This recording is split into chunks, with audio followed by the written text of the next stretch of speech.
Hi, everyone. Welcome to Fertility Friday. We are closing out National Infertility Awareness Week. Hi. Okay. Dr. Aimee, let me see. You know, as many times as I've done this, I still can't figure out how to do this. So, guys, give me 1 second. Here we go. Let's hope it works. I'm in Florida and there is a big storm. Hi! Hi, Camille. It's so nice to see you. How are you? So good I'm to doing see great. you. I'm doing great. Thanks for I'm having me on. like, you know, we've tried this how many times? And a few times we've had some interruptions. Is it working this time? Oh, it's totally working. Okay. I'm ready. I'm ready. You're ready. I was just grabbing my tequila. Okay, good. I do have my wine. I love it. I'm supposed to have my water on the other side, but it's like way over there, and I'm not disrupting this. This is fine. Water's I good. love it. Water's great. I'm going to give a little quick introduction to you for those who are joining and who don't know who you are. This is Dr. Aimee, aka the Egg Whisperer. She is a amazing fertility doctor and a huge advocate for fertility and empowerment and people figuring out, ways of better understanding their fertility. It looks like I'm crying already, but I'm not. I just put makeup on my eyes. I hope to have you crying from laughing so hard. That's Exactly. the goal, right? We've chatted several times before, and I talk so much, not necessarily on this platform, just like to people and friends in general who are trying to get pregnant. And I, number one, always mention the TUSHY Method, and it's a checklist that I always go by for my friends. And I think it's so amazing that you made it so easy for people to understand, because the craziest thing is it's so simple, yet a lot of doctors don't do everything on that list. And so let's just start with we have a bit to talk about today that I'm hoping that we get to everything, but I don't know if we will. But I want to talk about what it means to you for people to take charge of their fertility. Like, what does that mean? I mean, I think number one is knowing what your numbers are, knowing what your data points and understanding what they mean about you. And then also knowing what your goals are and what your priorities are. Like literally, you can't assume that someone knows what you want. You have to verbalize to your doctor and you have to say, this is what I want. This is how I envision my family is going to look like. And this is how old I'm going to be potentially when I have my youngest baby. Based So on my, when you go say ahead. numbers, can you Mm-hmm. explain what that means? Because I know what numbers mean, Mm-hmm. but if you would have Mm-hmm. spoken to me when I started getting pregnant, I would have had no idea what that means. Right. So it's your age, your follicle count, your FSH, estradiol, and AMH. And certainly, the other parts of the TUSHY method certainly, play a role. Like if you have endometriosis or fibroids, if the sperm's not is lower than normal. So those factors also play a role. But I think that I make projections for patients and I share their information with them and then give them an overview as to how things are going to look and then give them their options and they can decide what they want to do. And I think that's really important as a patient. So to advocate for yourself, you have to know your data. You have to not just have one snapshot in time, but maybe several, so that your doctor can truly understand I think your dog totally agrees with me. Your dog's like, Wants to come in the room. yes, that's So I'm okay. going to let him in the That's room real okay. quick. This happens every IG live I do. I should know this by now. Come on. It's like my son Morrison. He cannot Yes. be without. If I'm in a room by myself, he needs to be here. Yeah. Yeah. So if, let's say, because there are a lot of, I feel like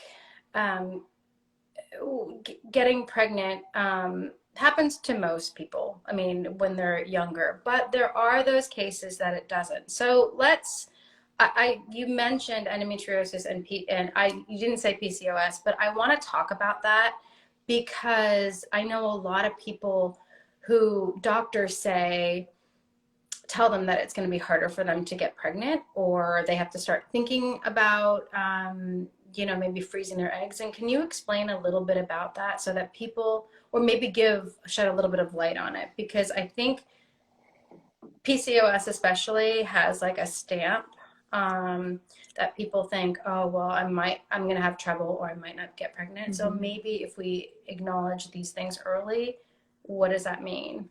Yeah, so let's just break down what is PCOS. It sounds like when you say polycystic ovarian syndrome, it sounds like you're talking about big cysts and a lot of them, and it can probably cause pain. But that's actually not what we're talking about at all. We're talking about polytiny cystic ovarian syndrome, and it should really be renamed as a reproductive hormonal syndrome.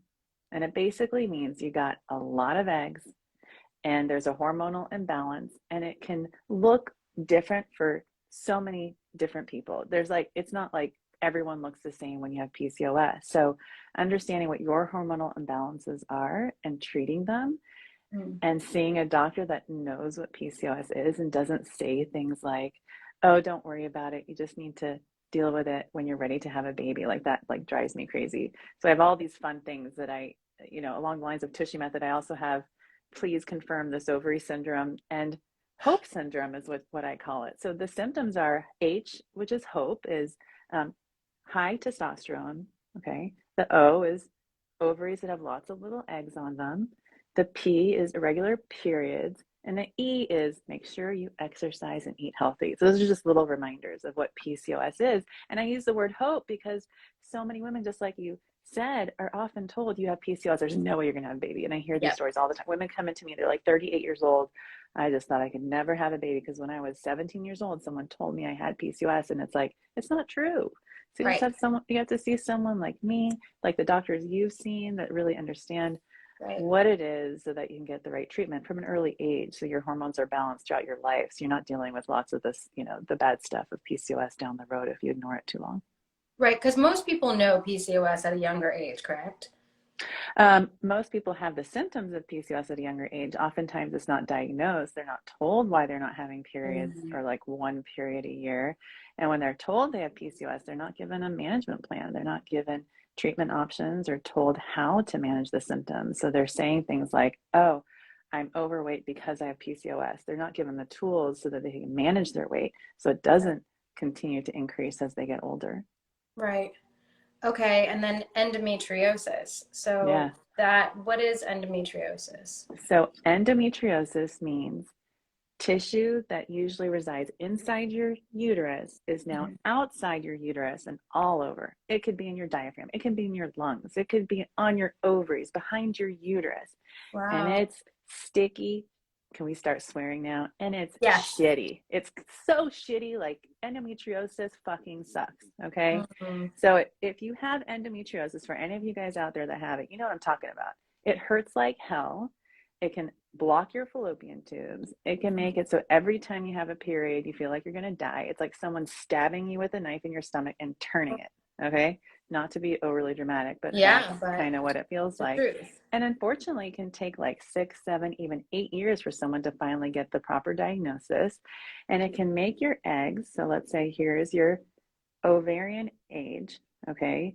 And here's your chronological age. It can kind of make it so that it's like this. So the age of your eggs is way older than your chronological age when you have endometriosis. So it's a fertility threatening condition as well. So when I see a patient, she's like, oh, I had endometriosis. I had it all removed when, 2016, I was like, oh my God, like, it's 2022. Why didn't anyone tell you to freeze your eggs 6 years ago? Right. So I feel like there should be some sort of like, in the operating room, they should sign, I've talked to a fertility doctor before this surgery, and I'm going to talk to a fertility doctor after the surgery. It should be required so that patients understand what it does, if you want kids, what it can do to your eggs and your fallopian tubes and your uterus. So you're saying if you are diagnosed with endometriosis, there is a surgery that actually helps, but you would need to freeze your eggs prior to that. What I'm saying, yeah, absolutely. So I see these situations where patients go to a well-intentioned OBGYN to Hmm. get treated for their endometriosis, and they leave the surgery without an organ. Their ovaries are removed, a big cyst is removed, Oh, wow. and now they're left eggless on one side. And no one told them that that Right, could be even an option. And no one should go into a surgery not realizing they can wake up without an organ. Like that should right. never happen to a woman ever. And no one should go into a surgery without understanding what the fertility implications could be from that surgery. It's just so Mhm. terrible. And then when people meet me, and I'm just like, oh, I'm so sorry. So that's why I'm like, you and I got to keep doing these things so more and Right. more So, people hear them so we can shout at the top of our lungs. yes. I Yeah. mean, especially like I've just heard, and I wanted to talk about endometriosis and PCOS because I wanted to know more about it. And I know there's a lot of women out there, especially during this week, that I've heard talk about, hashtagging endometriosis and hashtagging PCOS and wanting to know what actually that entails in the world of fertility. So I'm glad we spoke about it. And it's just like you said, it's building awareness and it's a conversation. Right. Um, so that being said, let's bridge that to what the Tushy method Mm-hmm. is. And who's peeking into this door? Okay. Let's bridge that to talking about Tushy method, and which I'm so happy that this is a new one for me, the balls Boss method. method. I actually just got my trademark. It just went through the U.S. Patent Oh, Office. good. Yeah. Because this is another thing when it comes to infertility, is that it is so, we are shining so much of a light on that with women, but men, we don't talk about this with men. It's probably triply as shameful or maybe it's the same, but the fact that we don't discuss that male infertility is also in the umbrella of infertility, but women are Right. so outspoken about it. Right. So, when it, do you know the percentage of infertility when it comes to men and women? I mean, I think it's about I think we're close to 50-50 right now. Really? Yeah. And I see when I see couples, it's most of the time both of them have something going on that I can improve. Oh, Yeah. wow. Yeah. I remember I wanted it so bad to be my husband when I couldn't get pregnant. I was like, Yeah. no, it's my husband. It's not me. It's my husband. I'm like, I did you still would check? say it's your husband. Yeah, I mean, Just still say that.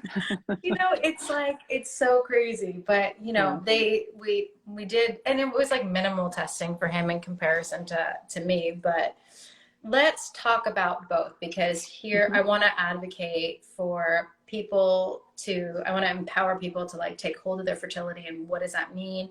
The Tushy method is something, and the balls method is something if you're trying to get pregnant, right? Right. So Tushy is basically 5 tests that you should do to get a fertility diagnosis.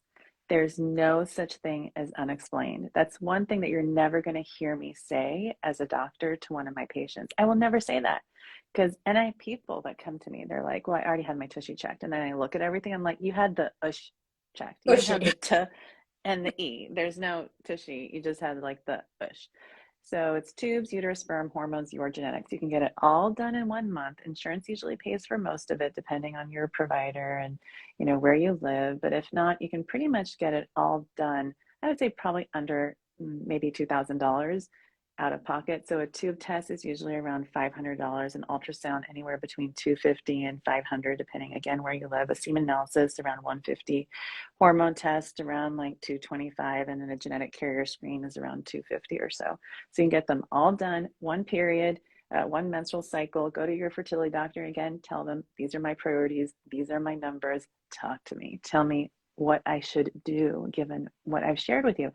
And then the S is the sperm part, right? And then guys need something to do. Like you don't just say to a guy, your sperm's low, but that's okay. High five. And I see Right. that stuff and it just makes me crazy. So that's why I'm like, balls method. We can't forget the guys. So Ball's method is background genetics, anatomy, and background genetics is a DNA fragmentation test. And then if the sperm count's really low, we like to do a chromosome analysis and Y chromosome microdeletion. The A is anatomy. So with Zoom calls, I have guys drop their pants, bring their balls right up to the screen. Oh my gosh. I'm kidding, I love Camille. you. It's a I freaking love you. shot. This It's a woman, shot. guys. I'm gonna do shots, guys. Tequila shots for everybody. That's a I joke. love it. No one's dropping their pants. Except if a guy is giving me attitude in the office, I'd be like, "It's your turn for your ultrasound, honey," and it's going somewhere. I'm just kidding. Right. I haven't done that yet, but maybe I will. So then the first then lab. So we check testosterone for guys, just like we check estrogen for women. We check testosterone, and sometimes we do other tests like a hemoglobin A1C to see if a guy has diabetes. And we talk about lifestyle, so exercise and things like that, and then smoking. Yeah, so I say don't, all the usual stuff. Don't cook your balls, and don't get them stoned, and don't make them drunk, please. And then the last letter S is talking about sex and being really serious and honest about it, because I want to hear about those things here. I don't want to find out on the day of an egg retrieval that we're having performance issues. Like, no sex emergency, please. I don't like any emergencies, but like a sperm emergency on the day of the egg retrieval sucks. And then a sperm emergency when we're doing IUI is also really annoying too. So whatever I can do to minimize that. We have great reproductive urologists, so they're like, fertility doctors just that focus on the sperm part, and then also talking about supplements. So those are the basic elements of the Balls method. So when do you think then, after we look at all of that, when would be a time that we're like, I think I need to consider infertility or fertility treatments? Yeah, I mean, I have what I call my golden rules. My golden rules are, if you're 32 years old and you think you want to have at least 2 kids, I would go talk to someone and consider freezing your eggs, even if you're married. I mean, that's kind of the world that we live in right now. I feel like we're being, and not to be paranoid, like we're being poisoned everywhere you look, right? Right. From the makeup we put on to the food that we eat and all the plastic wrap. And it's like, oh my God, like I feel like, we should have a class action lawsuit against every, company in this country and world that will now like put in a fund for everybody to freeze their eggs and sperm for free. I think I'm onto something, Camille. What do you think? I know, honestly, I think you are. I think we have to like talk to what is it, the FCC? Who's the Food and Drug Administration, FDA? Like, we need to speak to them, because I remember working with this girl when I first started in my career. She's from France, and she looked at our yogurt and she was like, oh my gosh, I can't even pronounce these things that are in the ingredients. I said, well, what's on the back of your yogurt? She's like, milk, sugar. Like, it was like 3 things. Right. I was like, wow, our country is to blame for putting all of these preservatives in our food that, we don't know why. I mean, there's a lot of factors, but you're absolutely right. Right. And then for a 37-year-old, let's say, you want to have 2 kids, I wouldn't even wait. I would go right to a fertility doctor and consider if your partner to start freezing embryos. Then you can still have fun in the bedroom. Don't get me wrong. It's not dangerous to have a baby at home, but at least you've preserved your fertility, because we just know that age is the enemy of our fertility, especially when it comes to our eggs. So the best way to prevent infertility is to have a baby at 18. Who the hell is going to do that? Of course. Yes, that's exactly what I was thinking. I know. In the Bay Area, everyone's like, I'm 44, ready for a baby. I'm like, awesome. I'm 50, I want 2. I'm like, great. But the only way we can do that. Do you have eggs frozen? Right. I know, exactly. And so we just have to be really realistic and practical about what the reality is. Right. And then, but the thing is, if you haven't done the work, you can't get what you want without, being a little bit more creative, which is great. But I feel like I think that if people are more proactive, then they'll be able to reach their goals the way they originally envisioned from the very beginning. Yeah. So I mean, a lot of my friends, I'm like, a lot of my girls out there, I'm so happy that I didn't push them. They've just like, so what should I do? Should I freeze my eggs? Do you think? I was like, yes, yes, yes, yes, yes, yes, yes. There's about 10 of them. It's like a thing right now for like women. They're, it's career first. We're just in that age, where Mm-hmm. like women are completely driven in their careers and men are coming second. And then when men come second, of course, the family comes third because you can't, a lot of people don't think, unless you're single and wanting to have a kid by yourself, which I know people who have as well. But a lot of my friends have started to freeze their eggs, and I'm so excited. How many times or how many eggs do you think they should put in the bank? I think it really depends on their age, what their goals are, how old they're going to be when they start using their eggs. So I do things like this. I tell people, like, let's say you froze your eggs at 35. I say the one mistake that people regret, it's not necessarily a mistake, is they wish someone had told them to freeze more before Right, they ran out. So right, I've had that patient who froze, not with me as the doctor, of course. Just kidding. right. And then she No. comes back to me when she's like 46 years old and we thawed those 35-year-old eggs and none of them worked. Right, And so like I've had enough experiences like that to tell women, look, like if you're going to use your eggs at an age when you're not going to have any eggs left, freeze more before you get to that age and consider making embryos. So you have a chance to have a baby with your own DNA if you want that. So right. for the patient who starts to freeze at 35, if she's 37 and she's not there yet as far as starting her family, make embryos. Do more. Make embryos. Make Interesting. embryos. Independent motherhood. I predict Yeah. that the family structure will be they'll be heavily skewed toward independent mothers, not because a man left them, but because they chose the baby and the baby carriage Exactly. before love and Look at all marriage. those hearts. And You they just got the yeah. love, and the love, the greatest love was the love for their baby. And that's the love that comes after the baby and the baby carriage. But that came first. So Yeah. Wow, that's awesome. So if women, let's say they're like early 30s, mid 30s, freezing eggs, they're like starting the process, like over 10 eggs, you think they should have like 20? yeah, 20 would be great. So if you're early 30s, 14 to 20 eggs gives you a really good chance of having at least two kids. That's a really good number to go by. Okay, good to know. Yeah. Now, let's talk about the financials of this whole thing. So a lot of people always talk about, wow, this is really expensive. I can't afford it. It's not covered by my insurance. So if there are women out there who want to freeze their eggs, what are some of the tricks of the trade? Because I know you have a few tricks for women to kind of save some money. Yeah. What do you know? I mean, I think there are a lot of great, I'm not affiliated with any of the companies that I, bring up here. Like no one's paying me anything to say anything about them. But Future Family, for example, is a company that does financing for patients. And I What's think the name? it's Future Family. Uh-huh. So they're a company that can finance your medications and the treatment, and you can pay them over a long period of time. And I didn't and know the that. monthly payments are very much doable for most people.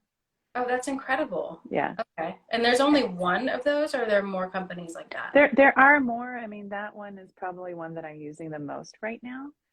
And then the other thing is like you don't have to leave the United States to get egg freezing done at a really low cost. There are great clinics in this country with really good reputations. CNY, for example, if you look at their prices, there's a new company, OMA, fertility.com. I think they do egg freezing for $2,000.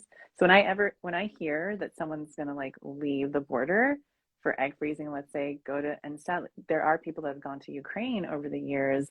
Like Mm, I tell people, look, you can do it for cheap. Like the cost to leave the country is the same as the cost for egg freezing now in so many clinics. So of course there's Kind Body, for example, I love Kind Body. Yeah. yeah, and a number of other places that people can freeze. You know, in the Bay Area, it just happens to be a little bit more expensive. You're Right. talking about close to around 18,000 for a cycle of egg freezing, including medications. But if you live in the Bay Area, you don't have to pay Bay Area prices. You can travel. Right. I just want to mention, if you guys have questions, can you put it in, send me questions down below somewhere. I can press that little question. Um, so that we can go back and answer the questions. But I know since we're talking about egg freezing, I did see one person say, do you think 40 is too late to freeze your eggs? And I'm assuming it's probably going to have to do with like AMH or all of that, or no?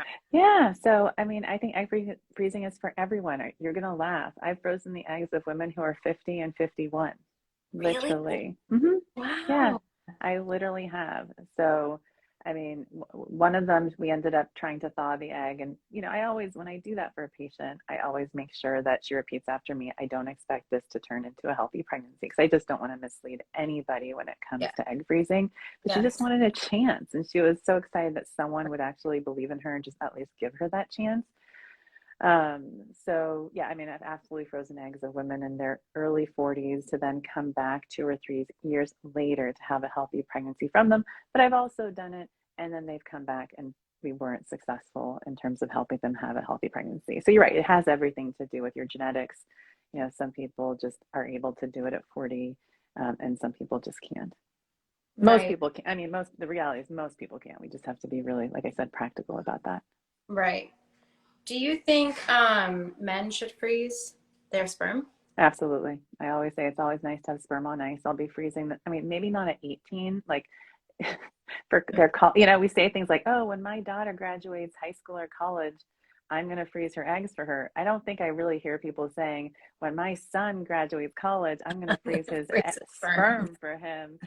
Right. But this mom is. I totally will be. Yeah. Absolutely, without a doubt. Because you just don't know what's going to happen. It's the same thing of the stuff that's in the environment, what we're exposed to, COVID, who knows, whatever else pandemic is going to come and, you know, ring Yeah. in I mean, a it's new true. year. You Some never know. you just don't know. And so Hey sperm guys, freezing, I'm yeah, getting some questions on here, but there's a little question thing on the bottom. I would love for you guys to put the questions in that so that afterwards I can, because I don't think I'm going to be able to scroll through all of these to see the questions. So there's a little question icon on the bottom. If you guys can go there and leave your questions, that would be awesome so that we have them all in one spot. Somebody did ask, and this is a question that I've been wanting to know because personally, the difference between IUI and IVF, I have a thing with believing that IUI doesn't really work. And like theoretically, it makes so much sense. Get the sperm as close to the egg as possible and like, boom, it should work. But I have never known one person to get pregnant from an IUI. right. So, so I don't understand. And I'm like, and people are like, well, we're going to do IUI. And I'm like, but I don't say anything because it's not my place. I'm not a doctor, but I would love to know your experience and how many people do you know get pregnant from an IUI versus IVF? So what I'll say is sperm are idiots. They're idiots, Really? right? They're just so stupid. God bless them. I'm just kidding, but maybe not really. But But the thing is, maybe. like, when sperm goes in the vagina, maybe 0.1% will ever get into the fallopian tube naturally. And How you do would think, you right? You take 10 million and you put them and you just like put them a centimeter away from the egg. You think that we could overcome that 1 centimeter and right? fertilize. But you know, it's called human biology, and we're not really good at getting pregnant. And so the reality is only maybe 15% of the time at most, if you're like 32 years old, an IUI will work. But I think we're so stressed out right now. I mean, how can you not be stressed out, right? I mean, like you just look at a TV screen monitor, go with your social Sure. media feed. We're stressed. So the one thing that I think IUI helps is it actually gets people to have a chance to conceive because Mhm. everyone is so stressed. People actually aren't having sex anymore. They just aren't. I know. And so that's the one thing that IUI can do is just decrease your anxiety around trying around ovulation. And there's certainly like home insemination kits like Mosie, MOSIE, baby.com. So that's like a home insemination tool that you can use. Oh, I didn't even know those existed. They do. So Really? they're, I need to be taking yeah, notes. yeah. So there's lots I'll of watch different this things. back. So, so yeah, you're totally right. Like IUI works less than 50% of the time. It is a good option in cases It is a good option. where, yeah, Do you if think you're it's a good option? totally stressed out. I mean, if you're totally stressed out and if the sperm might be just a little bit lower, you don't want to do IVF, but you have to have tubes that are open, obviously, because the egg and sperm meet in the fallopian tube. That's where they do their meet and greet, and the embryo travels down the tube for 5 days until it lands in the uterus. So there's certain things that just have to be there. But in general, I think IVF obviously is going to be more efficient and have a higher Right. chance of pregnancy. But the thing is, But it's expensive. that's the thing. I mean, Right. if we could come up with like, if we could somehow talk to the president of the United States and be like, dude, you just got Can to you pay. cover that? And we're going to get there though. Like, I do predict that we're going to have a situation here probably in the next 20 years where finally people are going to be like, oh my God, like, we're not going to be having babies. And people really Yeah. need to be Be encouraged Handmaid's to Tale. do so. And I know. And so I feel like we're going to get to that point, kind of like other countries like Japan, for example, that are incentivizing their population to freeze their eggs, and they're basically paying for egg Right. freezing. Absolutely. Yeah. No So, way. Wow. way. Yeah. Way. Way. Way. Yeah. I love that. Oh my God, this is Yeah. so crazy. I've always wanted to know because it's so many people are like, oh, well, but I was one of those. So it was like, first we're doing IUI, thought, of course, it makes sense that that's how I'm going to get pregnant. And then it didn't work. And I was like, oh, now we have to do IVF. And then I was like, well, IVF is going to work. And then that didn't work. And over and over and over again. And then most of you all know I got pregnant through donor conception, which I am a huge advocate of. When we'll just talk about that for a quick second. But you actually, this is a good segue because we're talking about expensive IVF, how expensive that can be, or how expensive egg freezing can be. And you do have is it only you who does it, or is it a couple people who do that egg Oh, sharing? freezeandshare.com. Freeze and share. So freeze and share. Yeah. No, I mean, I'm trying to make it so it becomes the norm and expected that like every egg donor gets half her eggs frozen for herself in exchange for donating half. But Yeah. yeah, but so. So for those of you who aren't aware, I became pregnant through egg donation, which is great in the sense like if you can't get pregnant, you're going through infertility, and there's so many options for us as women. There's there's adoption, there's egg donation, there's is there more? Adoption. I mean, that's a sperm donation. I mean, yeah. I mean, And sperm donation, embryo donation, embryo donation, yeah, embryo donation, totally.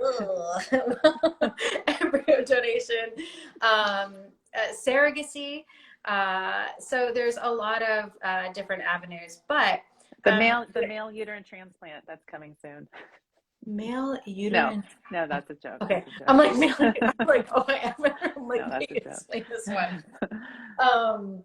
But that being said, for women who are freezing their eggs, it can be a cost, and they don't, they can't afford it. And there's also women who are donating their eggs and want to freeze some of their eggs, and they are just looking for. I want you to explain this. Yeah, so the freeze and share part is the Yes. women who love the idea of giving a gift of life to somebody else, and at the same time, the person who's receiving that gift loves the idea of preserving her fertility, so she doesn't need an egg donor when she's older.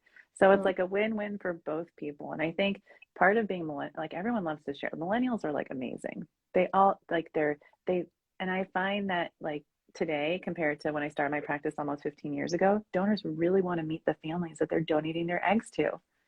And it's just incredible how much things have changed. And that's a requirement for my program. It's open both ways. Recipient picks the donor picks the recipient. And then it's really fun for me because I'm friends with everyone. It's high touch. Like I get to meet people, and I'm the one that does all the matching. I love that. And I think when we talk about donor conception, I think there is so much stigma attached to it that in the beginning, a lot of people love the idea of a closed donation, like which means like not open, right? So that we don't know any information about we can't get a hold of each other, right? I don't really know any information about the person except for their medical history, what the important things. And the older that my son gets, the more the more that I'm talking to people and other parents that are have children that are donor conceived, I was like, oh, I wish we had an open donation. Like, I wish I knew more about her. I want her. She's not the mom, and I'm not threatened by that idea anymore. When I first did this, I was so threatened by her taking over for some reason. It's all your fears Right. that you have. And now I see her as an extension of my family. Mm-hmm. And I would love to have her be a part of that as an extension of my family. And she might give two shits. And she'd be like, no, hell no, I want nothing to do with you. But No. I would love to have that opportunity if somebody wanted, and that's it. Like, that's as far as I want you to go. I don't think ever I would ever I know a lot of women are afraid of that they're, because they're the genetic connection, that the child will feel like that's the mom, and that's not the case. I've never known anyone for that to happen. Right. And then the egg donors in my program, they don't see them. They look like they're just a special, like a friend with really special status. You know what I mean? Like an Right. extent, like a part of the family, but there's never that like pull, like that's my baby ever Yeah. with any of these women that donate the eggs. And then, for someone like you who's in this situation, I would say if there are other people like that out there, like patients of mine or people who've reached out to me, I would say write a letter. Write a letter to the agency, write a letter to the egg bank and beg them. Say, can you please give this to her? Include your Yeah. email address. You never know. You might Yeah, get you're like right. someone friending you on Facebook. And I'm seeing more and more agencies are doing this. They're saying once your child's 1 year of age, send us a letter. We promise you that we will give it to your donor. So I'm seeing that a lot now. And we'll even Wow. facilitate a meeting with you guys. And all my meetings are not facilitated by me. They're actually facilitated by a psychologist. And so that's something that a lot of egg banks, egg donor agencies, they already have on staff. And so they can facilitate those meetings. And I think we're going to see a lot more openness for people. Wow. Oh, that's really cool. I love that. I think donor concierge, I love, like they say, most donors are willing to be a part of, I think, hold on, let me see if I can get Yeah. back to most donors are willing to be open. Mm-hmm. And I think as a recipient, I know I was just on a private group the other day where everyone's really afraid of what the donor will mean to the child. Um, and I think there's a certain category of people, and when it comes to donor recipients, right? Because I know some people who are donor recipients and they could care less about their genetics, and it was so easy for them. And then there's a whole group where I think we're the majority, where people were really afraid of, the donor taking over, in a sense, to the child. And it's interesting to now be in the position that I'm in now and think, God, I wish I was able to. And I know there's so many out there that I know now who want more. So I'm glad we're having this conversation, because I think I'm going to reach out and see Yeah, what happens. absolutely. I have a feeling that you're going to get that connection. I do. Oh, I well, do. I'll let you know. I do. I'll let you know. I do. All right, let's see. There was I wanted to talk about, okay, so we talked about, um, let's talk about, you've mentioned egg freezing parties. Right. Yes. Egg freezing parties. So tell me about egg freezing parties and what that. Yeah. I mean, I'm a lot of fun. I think of myself as a fertility comedian. One of my new websites, just a total sign up, is going to be, are you ready for this? Babybatter.com. Yeah. Babybanner.com. Yeah. So it's a website you go to and you're going to buy all the things that you need to make a baby. I We'll have love like that. vibrators. We'll have sperm. We'll have lube. You can get your sperm tested. Okay. Anyways, Okay. I'm kind of thinking about it, but it's like I like to talk about things in a way that's like not scary. And No, I think when you normalize it. normalize it, and I've always Yes. been that way, and I love what I do for work. So, you know, this was back when home shopping parties were a thing. I have a lot of friends that were into that, and they would Like invite me to Tupperware their parties, remember? Like exactly. There was like the jean party or the purse party or the lipstick party or the eyelash, it's whatever Botox it is. party for crying out loud. That should be Botox an parties. Exactly. And so, like, anytime I would attend, it would turn into an egg freezing party. Basically, everyone asking me about fertility, and they'd be like, oh my God, I know you're not at work, but can I talk to you about my fertility? I'd be like, of course.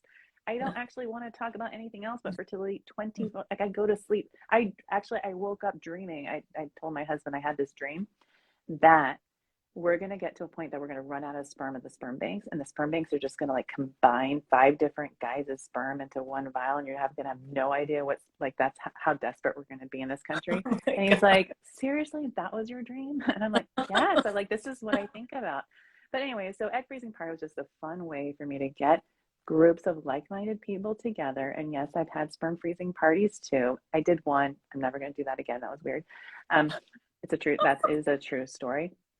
But it's a fun way to talk about fertility. And I would throw them pre-COVID in really fun, nice, swanky places that I would love to like hang out in because I never do anything but work. So it's kind of like an excuse for me to have like a nice dinner and have a fancy drink and then talk about fertility and then go home. So that's what the egg freezing. Kind And of now I like just do them online. I just do them online now. So on Zoom. oh wow, that's Yeah. really, I mean, I think doing something like that is so important because it makes it like a fun way for women to kind of just let go. Because when it Right. comes to fertility and when it comes to freezing your eggs, it honestly, so many, even my friends, they're like afraid to talk to me about it. Mm-hmm. And I'm like, talk to me, tell me whatever, like, what do you need to know? I'm here. I'll Right. help you. I'll direct you because I don't know everything. I'm not a doctor. I direct people to where they need to go, you Right. know? So I think it's like a fun way for women to come together and talk and be comfortable. Right. And I think and one thing that I've really worked on in terms of describing levels to people is make sure that they know that there's no level that you can have when it comes to your fertility that is abnormal. These aren't abnormalities. This is just a part of life, and it's just a matter of understanding what they are. So getting rid of that fear factor and making sure that we, you know, impress upon people that knowledge is truly power, and knowing what your numbers are can really help guide you. Yeah, absolutely. Yeah. I mean, you know, I don't regret my path whatsoever because I wouldn't have my son, but Yeah. I do remember one OBG that said, you know, oh, I think it was around 36, 37. She's like, oh, you should start trying with your husband. I'm like, no, I'm not ready yet. And she was like, no, well, you should start trying. But I wish it was kind of talked about all the time. You Yeah. know, I wish it was maybe pressed upon me a little bit more than one conversation Right. because I wouldn't have, maybe at that point, maybe taking my blood levels would have changed everything, which, Right. like I said, I don't regret. But something like that, I feel like the doctors should, it's kind of, I mean, it's their job. Right. And that's It, the it, problem. It's OBGYNs. We go into this field because we're really nice. So we don't want to upset people. We don't want to have them worry about stuff. I mean, I've had patients, they come to me like the 50-year-old patient, and they're told by their OBGYN that they have normal levels. And like, and then that to them means that they have fertility and they can like get pregnant naturally. I'm like, well, you have normal level because you're not supposed to have any, hormone in your body at 50, right? Like your AMH right, should be undetectable. right. But anyways, I know. But no, I mean, come on, Janet Jackson got pregnant Right, right, at 52. Come on. right. I know. Um, we have 18 questions, so hopefully this Okay. is not all fan stuff, and it's good questions. But fans, I love you guys. Not to say I love you all, but okay. How many rounds of IVF does it typically take to get pregnant? It really just depends on your age, your follicle count. So we do a lot of things. We do something called embryo banking for a lot of patients. And what that means is freezing embryos for the future. So embryo freezing is much like egg freezing, and it can be like that for, let's say, someone who's partnered, or even someone who wants to be an independent mother, or someone who's in an LGBTQ relationship. You can use IVF to preserve your fertility for the future. So for some people, let's say you're 37 years old, you get one healthy embryo in a cycle of IVF, you might actually want to do a second, even though you could move forward and transfer with that one embryo at 37. So most of the time, if you have a high quality, genetically normal embryo, more than 50% of the time, you will have a live birth. But, sometimes it doesn't work out the first time. And so it's Right. nice to have at least two embryos for one live birth.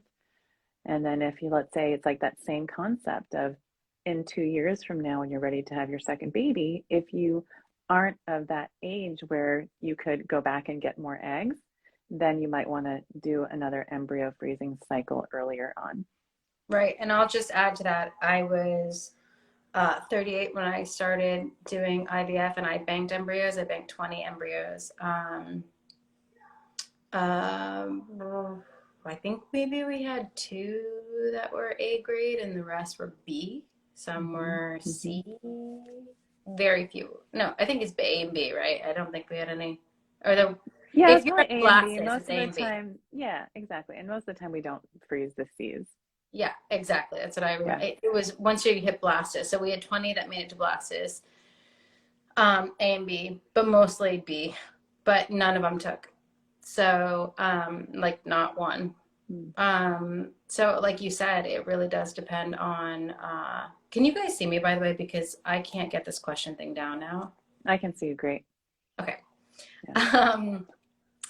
So yeah, I guess like you said, it depends on AMH and all your numbers and age and all of that, right? Yeah, I mean, at 38, each blastocyst has less than a 50% chance of being genetically normal. Right. So it's not one of those things, well, okay, if I have four, then one has to be normal. It's like, no. I mean, you can have four and still none will be normal. And that's just so hard. It shouldn't be that way.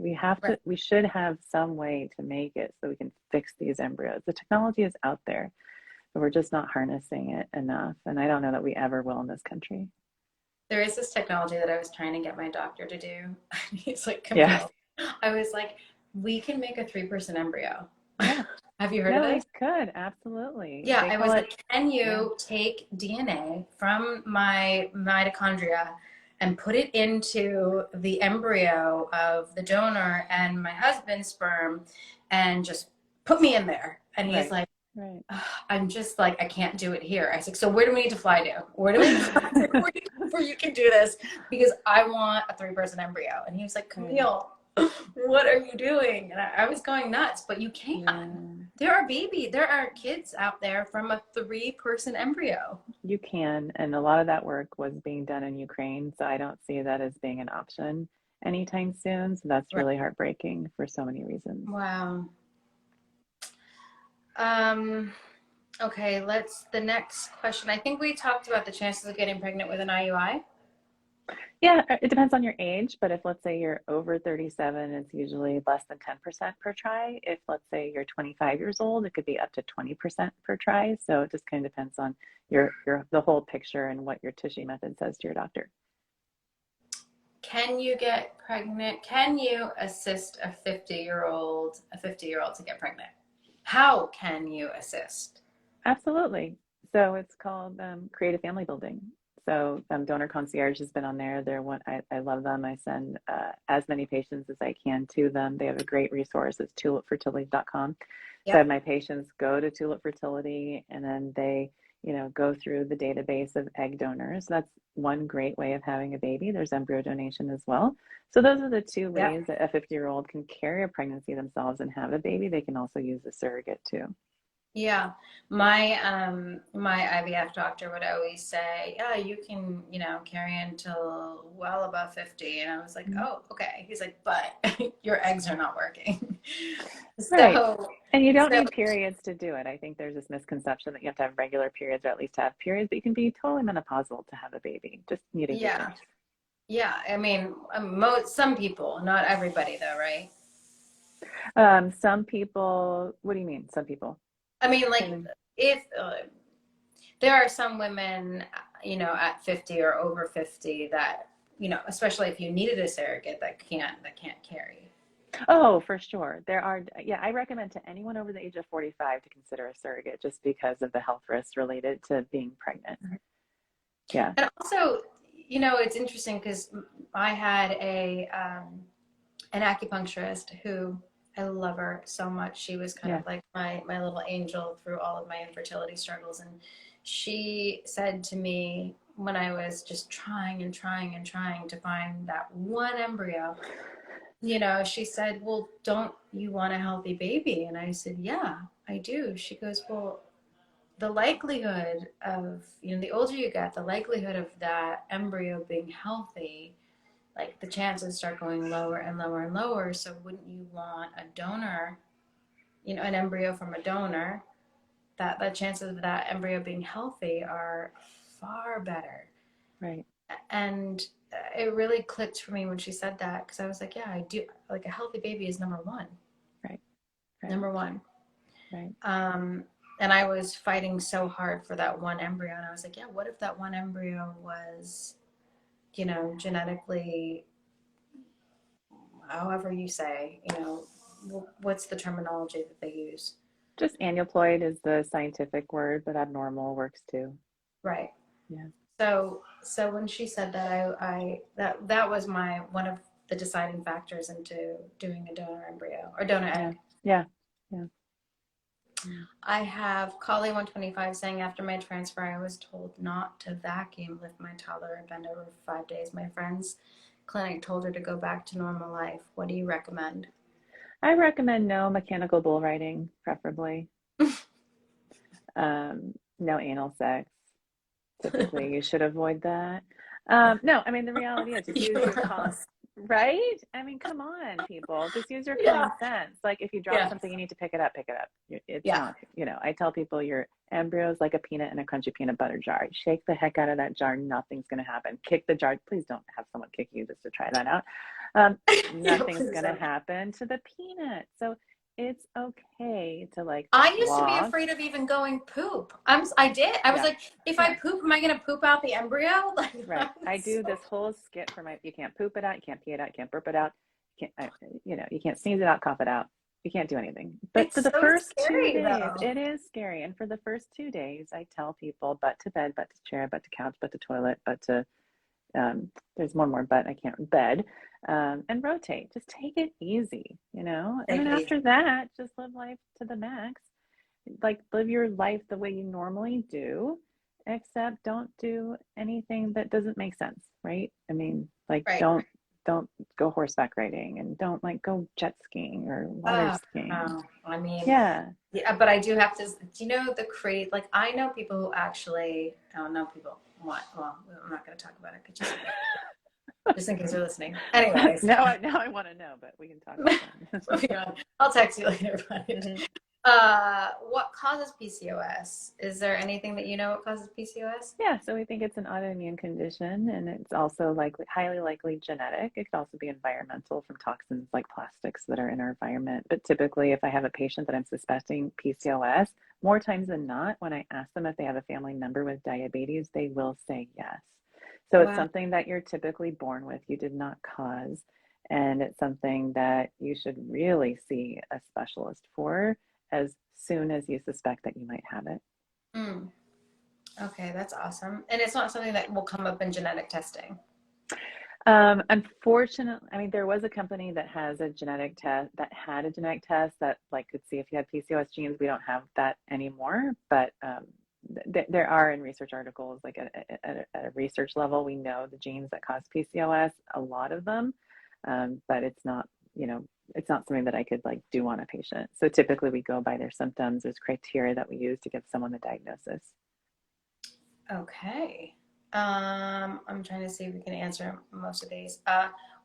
Donor concierge says, does Dr. Aimee think young men should freeze sperm like younger women are freezing eggs? And we already answered that as yes. Yes.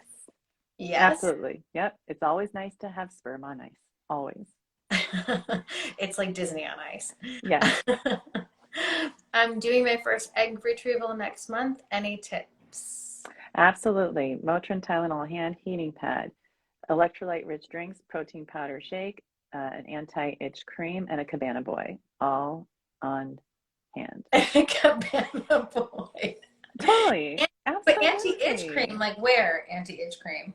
Well, I mean, the thing is, a lot of people freak out because, like, the trigger shot can cause redness and itching at the site of the injection. Sometimes when you add in the ganirelix, it can cause itching, and it's like, just put some anti-itch cream and it'll go away within 5 minutes. You don't have to worry about it. So Yeah. it's not Oh, and I have a uncommon to trick get a for, by the reaction. way, that trigger shot. I don't know why it's not talked about, but I iced it every single time, and we know I did it a lot. After because the trigger shot is the most gigantic, not to scare anyone, but it is gigantic. I didn't feel a damn thing. I Nice. would go to Yeah. my, did you do it? And he's like, done. I'm like, Nice. what? Yeah. Yeah. So I give my patients all the Egg Whisperer pants. So you guys, it's a thing, eggwhispererpants.com, literally. And I also have like an ice pack, a heating pad that they can get, and they put it in the pocket to ice the area first. You do your shot, and you can put a heating pad in. That's genius. I know. I know. That's I try. absolutely I genius. try. That's the only thing I No, can think you're, of. yeah, It's like try. You're pants, doing it. crotchless pants. Yeah, exactly. Oh my gosh. Okay, what are some reasons why why a donor egg may not work? How could that be prevented? I mean, I had a cycle that didn't work. There's various reasons, but for mine didn't work because I had a very bad donor clinic that didn't prep the donor. She was too young, and she didn't take the seriousness of the shots. She's going through IVF just like we would go through, and you have to be really prepped and primed and ready to do that. And she was 18, and didn't have the responsibility and took that trigger shot that we're talking about at the wrong time, and ovulated all of her eggs. Like the trigger shot is literally down to the minute, right? Like what's Oh the window? yeah. I mean, I call like if a trigger shot is at 9 p.m. for my egg donor, at 9:01, did you take the trigger shot? Literally. And they know that like I'm on it. And so they actually, I ask them to email me as soon as they've done it. And literally like 9:01, I get a message, trigger shot done. I'm like, sweet, thank you very much. Yeah. Yeah, I mean, so that's one. I mean, just Hmm. mistakes can happen. Yeah. Um, I mean, there's so many different variables as to why an egg donor may not work. I guess how can you prevent it? I would say check AMH levels. Check, what else would you check? Yeah, I mean, I think also from the standpoint of, let's say you have embryos from an egg donor, why those wouldn't work, right? So if someone hasn't checked your endometrial cavity, ruled out endometriosis, scar tissue, or polyps. But there's so many worse. I'm thinking of doing a worst case scenario series on egg donation because I've seen so much, and like the stuff that you're mentioning, the fertility levels of your donor, the genetics of your donor. But what about like the drugs she could be using, Oh yeah. right? I do random drug screening throughout the egg donor cycle for my Oh wow, patients. that's great. Oh Wow. yeah. Oh, totally. And someone has said to me, like, isn't that illegal? I'm like, no, it actually isn't. Because in the legal contract that they sign, it actually states that they can be drug screened at any time during the entire treatment. Hmm. Yeah. Also, I mean, how about being cycled too much? I mean, Oh these yeah. women paid a lot of money, and I know a lot of women who have been cycle, and I'm just like, wow, like they need a little bit of a break, Right. Right. Right. over stimulating their, you know, if what could be 20 eggs on one cycle can be 5 on another, Mm-hmm. right? Oh yeah. I mean, I had an egg donor and she went to a monitoring site that I had sent her to. Like it was nuts. It was like 5 days after the egg retrieval that she did with me, and she started another cycle. And the Wow. clinic was like, Aimee, why did you put her back on medications? I'm like, what do you mean? They're like, well, she's back. I'm like, she's not back because of me.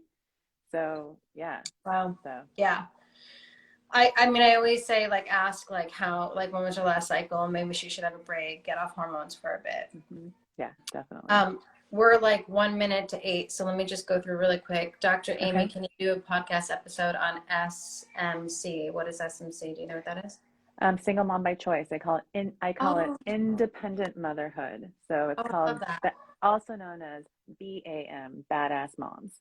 I love that. Please Yep. and thank you. Single mom by intention. That's I what it's called. have, yeah. Oh, So I love I that. love, so go to motherhoodreimagined.com. So I've actually done several podcasts with her. So please, she runs groups for independent mothers and she is wonderful. Oh, that's amazing. That's awesome.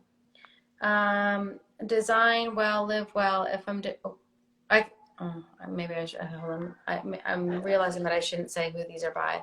Um, Another person said, why don't REIs, most not recommended, PGA testing donor eggs?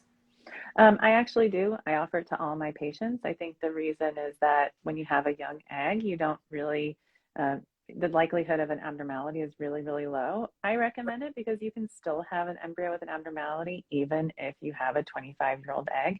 And a lot of my patients, they want more than one baby. So we like to see what's in the bank or in the reserves for our next baby. So having that information can be helpful.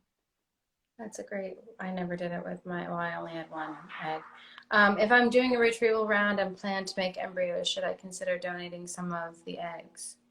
If I'm doing Uh, a retrieval round and plan to make embryos, should I consider, oh, that would be, yeah, I mean, in general, when I have a patient who's having a fertility struggle, not knowing that you do or don't, like I've had so many wonderful patients say, like, I really want to donate my eggs to somebody else. And the reality is, I really want you to get pregnant and not worry about other people. But it's such a wonderful thing that you're thinking about other people right now. um, So I would say that's really sweet, but um, let's think about that you kind first. of, yeah, and that kind of freeze and share program, I don't like when people have the cost of their own IVF cycles offset by donating eggs to somebody else. I don't like that kind of situation. Hmm. Okay. Do you recommend inositol for people with thyroid to help with PCOS? I do, yeah. So I do. So Ovasitol is the brand. Theralogics is the company. You can use code TUSHY for the PRC code there on their website, but I absolutely do. There you go. There you go. I tried to donate eggs for years and was denied because of my age and having no children. Why? Yeah, Um, yeah, it's a big yeah. one. Yeah. So if you donate eggs, you have to be of a certain age. And I think what she was saying that she tried and they told her no because of her age. Is that right? Mm-hmm. Yeah. Yeah. So we prefer donors to be under the age of 32. But if someone has a special relationship with someone, if it's a sister, a cousin, something like that, then I've even had 40-year-old sisters donate like a 40 to a 43-year-old before. So Right. I overlook that when there's a special relationship between two Right. people like that. Exactly. If you're over 40, is an IUI ever a viable option? One of my oldest pregnancies is actually in a 45-year-old. This is a true story. Are you guys ready? So she was in IVF. She got meningitis. She was in the ICU. Wow. Okay. I know. And she's like, Aimee, I know you think I'm crazy, but my husband's still giving me the shots in case I can still do an egg retrieval. I'm like, you are very, very crazy. I'm not doing an egg retrieval. You have meningitis and you're in the ICU. She's like, but what about IUI? I'm like, okay, that would make me crazy if I'm doing that. Okay, let's do it. I'm like, come on, we'll do an IUI still. She's discharged from the ICU. I did an IUI and bam, she had a baby. Are you Yes, kidding? I'm not kidding.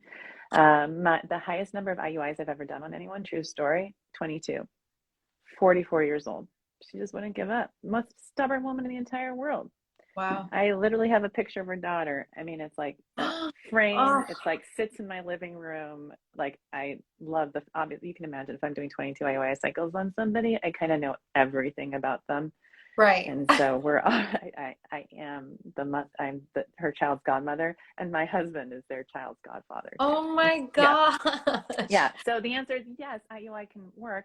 Most of the time it doesn't, but I'm just giving you two examples for women over 40 in whom IUI Oh, did work. that's an amazing story. Yeah.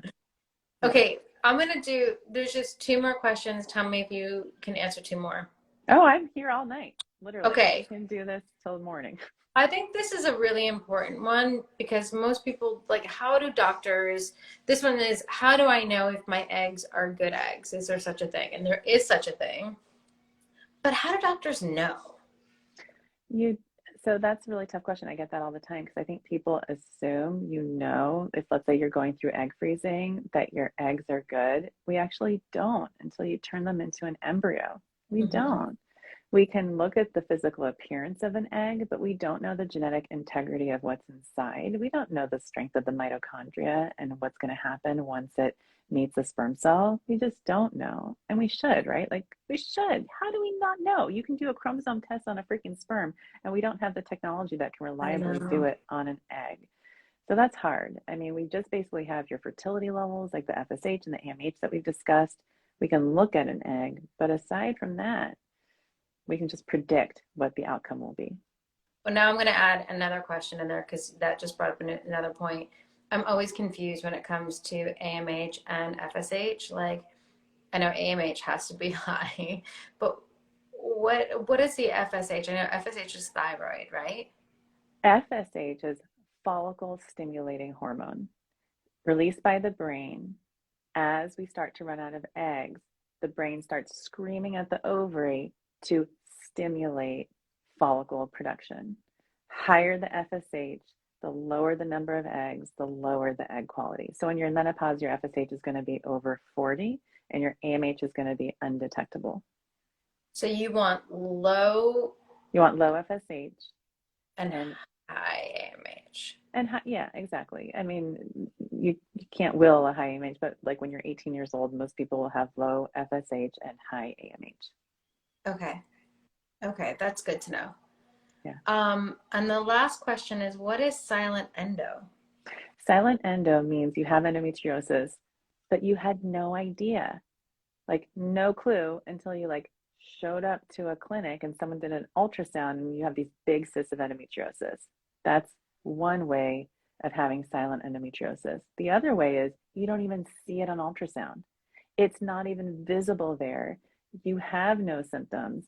And then you go do a laparoscopy surgery and they drop a camera down your belly button and bam, it's everywhere. So that's silent endometriosis as well. Oy. Gosh. Yeah. Wow. What a way to close it. Well, I thought we were going to talk about sex. I mean, you just talked this big game. Wait, sex! I mean, come on. Sex! Hold on. Sex. We don't have to talk. No, sex. we can do a teaser. We'll be like, next time we're going to talk about sex. Okay. No, I'm all right. teasing. Actually. No. Yeah. Okay, there is, sex. You and sex, actually, there is a lot that, yeah, should we not talk about it or should we close just a little bit with sex? Let's talk a little bit of sex. Give me a little, yeah. Okay, let's just close a little bit with sex. Okay. Because we're talking about fertility and all of this when it comes to getting pregnant can be a bit, this is perfect though. Okay, let's talk about how to make sex interesting or fun, because I know that when I was going through this, I saw a YouTube clip on your show about things that you can use, like not contraceptives, but lubricants. Because let's just be honest, like you have to have sex so much during this window of time, and it's like, oh my God, it does. It gets to that point where you're like, really? Like, I have to have sex again? Because it gets not so interesting after a while. But when I saw this clip of yours or the episode of yours talking about sex and the lubricants that you can use and what actually prevents swimmies from going in, I was dumbfounded. I was like, oh shit, we've been using that and like they can't move? So of course we're not pregnant. Yeah, absolutely. I mean, I think foreplay. And if your husband, I mean, I'm talking about heterosexual people, but you don't have to have a husband to have a baby. You know what I'm talking about. But like, put a broom in his hand. Give him a vacuum. Teach him how to use the washing machine. And then watch him do it. And he'll be like, oh my God, that is so hot, right? That's foreplay, number one. Foreplay. It's so true. And then the other thing is lube is your friend. Like, I tell sex is so painful. I'm so dry down there. I'm like, there's an option. It's called lube. And one of my favorite lubes is by Good Clean Love. It's awesome. It's FDA cleared and it's been tested. And I've actually tested it. You can imagine I test stuff on sperm all the time. I'm sure you follow me. I do. And so it's one of the safest lubes out there, and it works really, really well. It doesn't kill sperm. And Okay, just but how about if we don't have, if we haven't taken a trip or, gone on to Amazon, like what can I find in the kitchen that I can use as so a I don't lube? think you have. Oh, I was going to say you can find a vibrator in the kitchen, but don't But, be afraid to use it. but is there a I mean, vibrator? I would like to actually have a line of vibrators, but I think I have to wait till my kids are like long gone, like out of the house, because that's Right. going to embarrass the hell out of them. The Egg Whisperer Dr. vibrator Aimee. Oh line. my God, egg I whisperer, like know, and my kids go vibrators. to Catholic school. I know, Oh but yeah, maybe yeah, they you would gotta want. hold I on know, that. You gotta hold I on. know. But I remember this episode about Hmm. okay, So so egg white, coconut crack an oil. egg, Oh, coconut okay. oil, crack an egg. Literally, Wait, go to your coconut oil and crack an egg? both things. Yeah, egg white is like literally egg white is great with sperm. So you can I mean, just how use crazy that. is it? It's I've crazy, never and known. you can actually buy egg white. I'm sure everyone knows this, but me, because the only thing I can cook is an embryo in an IVF lab. I can't even make cereal barely. But if you crack an egg and separate out the egg white, that egg white is actually really sperm friendly. That's great. Olive oil, Olive oil. I was gonna say sperm olive oil, yes or friendly. no? Sperm Yes, friendly. sperm Coconut friendly. oil, Sperm friendly. Canola oil, sperm friendly. Hmm. Vaseline. No, not sperm friendly. See? And we were using Vaseline. Vaseline for I mean, TMI. But You're we like, were.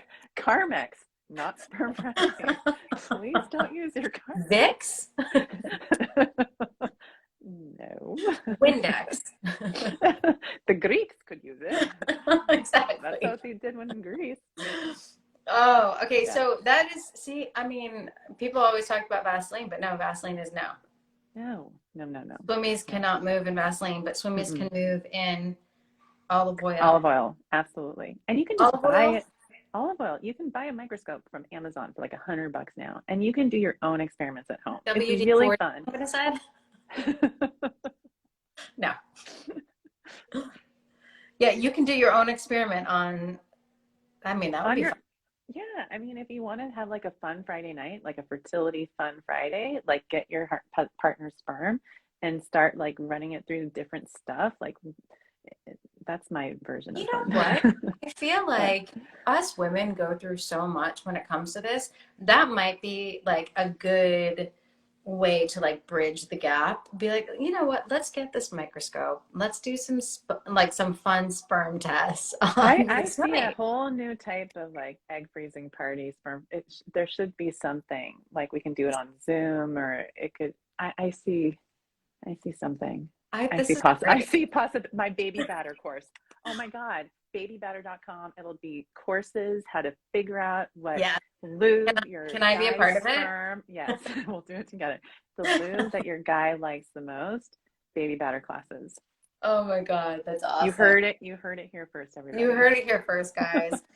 Um, Aimee, this has been so wonderful. I'm glad we've always had like technical issues. I remember the first time we tried to do this, it was like massive technical I issues. So, think there was a hurricane coming through your house.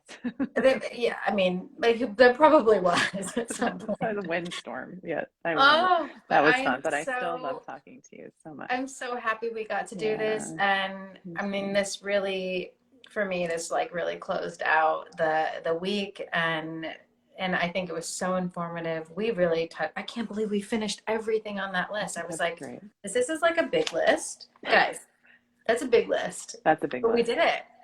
We did it. This was awesome. So if you guys have any other questions, you can either message me, but I think you should definitely message Dr. Aimee, also known as the Egg Whisperer. And thank you. Thank you so You're much welcome. Love you. Okay. for doing this. Of Okay. course. Have a good Of night, course. guys. Have a Thanks. good Bye, Friday. everyone. Bye-bye. Bye.